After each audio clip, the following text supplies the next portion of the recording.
అందరికీ నమస్కారం అండి. ముందుగా హాస్య బ్రహ్మ మన బ్రహ్మానందం గారికి హృదయపూర్వక జన్మదిన శుభాకాంక్షలు. 70 అని నంబర్ చెప్పొద్దు, మనం ఇలా చెప్పుకుంటూ పోవాలి. ఎన్ని జన్మదినాలు మనం శుభాకాంక్షలు చెప్పేవాడిని కాదు, శతకం పైన చెప్తూనే ఉండాలి. చిరంజీవిగా ఆయన మనల్ని అందరినీ ఇంకా ఇంకా ఇంకా ఇంకా నవ్విస్తూనే ఉండాలి. ఆరోగ్యంగా హ్యాపీగా తన శేష జీవితంతో బ్రహ్మాండంగా జరగాలని మనస్ఫూర్తి కోరుకుంటున్నాను. నేను ఒక్కడనే కాదు, ఇక ఆయన గురించి ప్రత్యేకంగా మనం అంత ఇంత ఓహో ఎంతో అని ఇంకా చెప్పక్కర్లా.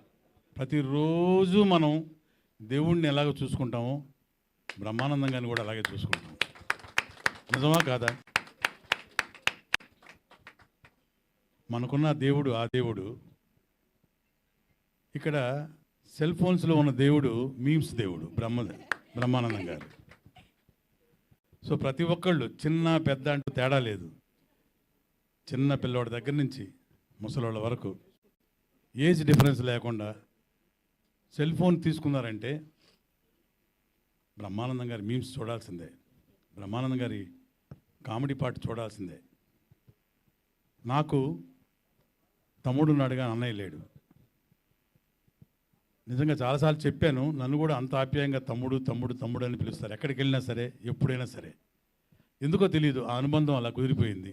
అది బహుశా మా నాన్నగారు గిరిబాబు గారి వల్ల, వాళ్ళిద్దరికి ఉన్న సాన్నిహిత్యం, వాళ్ళిద్దరికి ఉన్న ప్రేమ, మా ఫ్యామిలీకి వాళ్ళ ఫ్యామిలీకి ఉన్న అనుబంధం, ఇవన్నీ కలిసి వెరసి అనుకుంటాను. అదొక ప్రత్యేకమైన అభిమానం, అది ప్రేమ మా మీద. అలాగే నన్ను మనస్ఫూర్తిగా తమ్ముడు, ఒరే మా తమ్ముడు అని బయట వాళ్ళు పరిచయం చేసేప్పుడు కూడా, ఇక ప్రొఫెషనల్గా ఇక చెప్పేదేముంది, ఆర్టిస్టులు ఇక లొకేషన్స్లో కూర్చుంటే ఆయనతో కూర్చుంటే ఇక మామూలే. నిజంగా ఆ రోజు వర్క్ చేసినట్టే ఉండదు. ఆ ప్రొడ్యూసర్కి చెప్పకూడదు, డబ్బులు ఇవ్వడు మళ్ళీ వర్క్ చేయలేదనుకుంటే. బ్రహ్మానందం అన్నయ్య ఇది అతిశయోక్తి కాకపోతే నిజంగా ఒక మాట చెప్తాం మీ అందరికీ. మొన్న ఇటీవల ఒక పెద్ద హాస్పిటల్ ఒక చీఫ్ డాక్టర్ని మామూలుగా ఫ్రెండ్లీగా కలిసాం. ఆ రోజు ఆయన అన్నారు, ఏమయ్యా మీ బ్రహ్మానందం గారు ఇప్పుడు కూడా బాగా బిజీగా ఉన్నట్టున్నారే అని. అవునండి చేస్తున్నారని హ్యాపీగా.